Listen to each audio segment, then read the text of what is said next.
All right, now we're getting people back in the Raptors lineup. Thank God the Raptors are finally showing their true colors. As the Raptors beat the Cleveland Cavaliers 100-88. They win 188 over the Cleveland Cavaliers, and they are now 11-9 in the season. And thank God for that, because finally, and I mean finally, we got everyone back. Well, sort of. DeLon Barrington comes back. The golden child comes back. Pascal Siakam comes back. Hey, we're actually doing pretty good.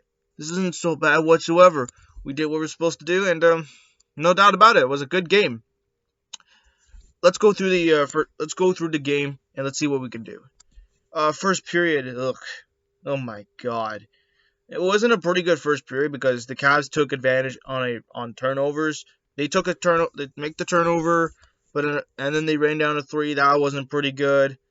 But then, of course, all right, now we've seen it all. Pascal Siakam does a spinorama to tie the game up. Thaddeus Young makes a layup from OG Anunoby. Thaddeus Young makes a and one layup. We've seen Jerry Trent Jr. knocking down the three-pointer. Anunoby making a three-pointer as well. The return of the Golden Child knocks down the jumper. Everything's going pretty cool. Okay, then there's some two stupid plays. The first one was a Lopez. Oh, he just traveled. Oh no, it was clean, and then he just nearly gets allowed with an and one. Oh, hold on. Lopez nearly travels, but then passes the ball to Mobley to dunk on Koloko. Bad stuff, but however, the Raptors keep piling on. The defense in the first, a little bit sluggish there, but you still managed to pull off. Offense was pretty good so far, and you're up 26-24 at the first quarter. But then the second quarter, you're like, all right, let's keep this going. I understand things aren't going pretty good. The Raptors defense comes out alive. Siakam drops a jumper and a three-pointer buzzer beater. We've seen Scotty Barnes knocking down a three-pointer. Fred making a three-pointer. We've seen the Raptors denying Osman. That was pretty interesting. Hernan Gomez makes a layup from Thaddeus Young. Okay. But then, of course, the Raptors get called on a foul on OG. Okay, that didn't happen. And then when it gets worse, you get to the shot clock violation. Oh, that's a fucked up one. But however, you still managed to put up some good defense and offense, and you win the quarter 26-19. It is a 52-43 Raptors game at half. Third quarter, okay, now you're kicking off the third quarter with a power move. Okay, that's good. Gomez makes a three-pointer.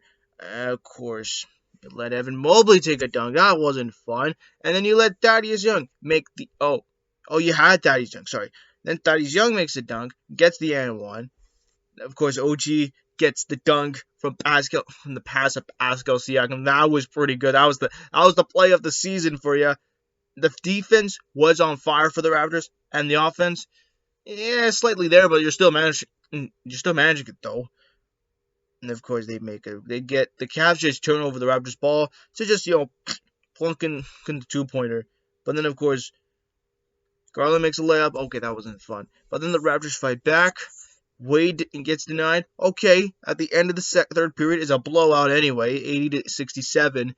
Toronto. Now you've won the quarter by 4, despite beating them 80-67. And then of course, we've seen all of them. The fourth quarter, okay, despite them coming back, we still managed to pull off the big defense. We've tightened the defense. VanVleet makes a deep three with an ankle breaker. That was pretty interesting. LeVert, okay, he makes a three-pointer. That wasn't pretty good. But then Banton makes a slam dunk from Thaddeus Young. Everything was going pretty good.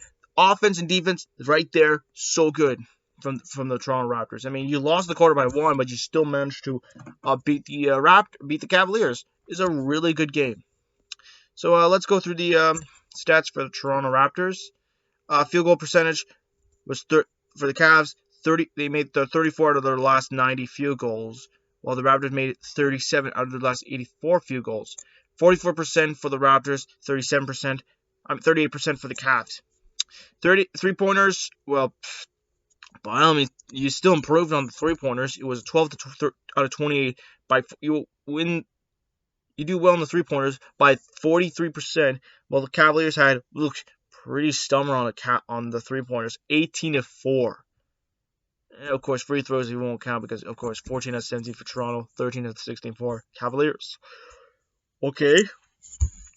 Total rebounds for the Cavs, 47 total rebounds, 13 offensive. They had 13 offensive rebounds. They made 21 assists, 3 blocks, 7 steals. They had 9 turnovers, and they had 52 points in the paint, while the Raptors had 40 points in the paint, 10 turnovers, 4 steals, 5 blocks, 23 assists, 7 offensive rebounds, and had a total rebounds of 45 rebounds. Okay, that's pretty good. Let's go through each player. Look, okay, this is where I understand that, hey, players are coming back from injury, so you want to manage them. And you know what? I don't blame him. So the returns of Pascal Siakam. He had 18 points. He had 5 assists and 11 rebounds. He's finally finding his groove again after that groin injury that happened in Dallas. Thaddeus Young had 10 points, 3 assists, and 7 rebounds. OG Anunoby, 20 points, 2 assists, and a rebound. Fred VanVleet had 13 points, 5 assists, and 2 rebounds. Scotty Barnes, coming back from injury again, had 11 points, 5 assists, and 2 rebounds. 11 points, 5 assists, 4 rebounds. I think I said that right. Okay. Chris Boucher had 5 points and 2 rebounds. Gary Trent Jr. had 14 points, an assist, and 7 rebounds. So far, they did pretty good. I won't blame them for the fact that this Raptors team beat the snot out of Cleveland. The Cavaliers, okay. Isaac Okoro, he did not do that great. He had only 2 points, an assist, and 5 rebounds. This is why your team doesn't. This is why you should be good. And you sucked. Dean Wade also struggled. He had 8 points, an assist, and 6 rebounds. Donovan Mitchell, he had 8 points, 2 assists, and a rebound. Like, what happened? What happened right there? Let's just go back, because if I can go back to the October against Cleveland, the Raptors, Donovan Mitchell had 31 points, and he had not 8 points. So he is kind of struggling, but that's okay. Karis LeVert had 8 points, 3 assists, and 6 rebounds. Cedi Osman had 9 points and 2 rebounds. Robin Lopez had 9 points and 3 rebounds. Isaac Mobley had 2 points and 4 rebounds. And Raul Neto had 6 points, an assist, and a rebound. While Evan Mobley and Darius Garland had both have 18 points, except this time 1 assist for Mobley with 15 rebounds. Wait a minute, yeah. And for Darius Garland, 18 points, 10 assists, and 4 rebounds. So there's the kicker there. Alright? So that's going to do it. Their next game, which is tonight, it's an 8 o'clock game. So don't be nervous. Don't be thinking that, this is going to be a walk in the park for the Toronto Raptors. This ain't going to be all sunshine and rainbows, for goodness sake. Because their next game, which is tonight, the Raptors take on, you guessed it, Zion Williamson and the Pelicans. It is a tough team. I mean, the Pelicans right now. Wait, I thought they. Hold on, let me just click the Pelicans right now. Oh yeah, they're now 12-8 of the season, and they've won a game, and that would be in the game against the Oklahoma City Thunder. Okay, I mean, this is a must-win. I understand Zion's a beast, but we can do it. We can beat this team from start to finish. Let's see what we can do in New Orleans. All right?